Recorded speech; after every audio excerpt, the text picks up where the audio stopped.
What's up? Hello! How are you guys? So ito na nga, kinakapa ko, kompleto naman siya. Baka naman kasi matulad na naman doon sa nakaraan, no? Medyo mabigat, medyo. So ito guys, mag-unboxing ulit tayo.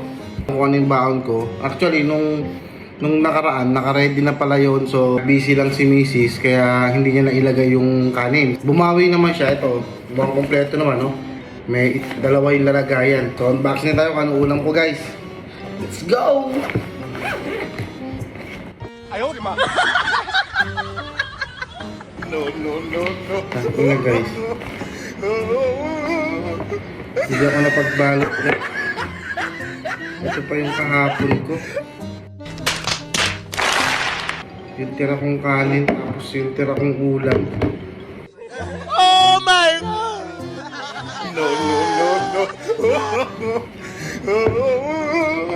Nalagyan niya lang ulit ng ketchup. Tangina talaga.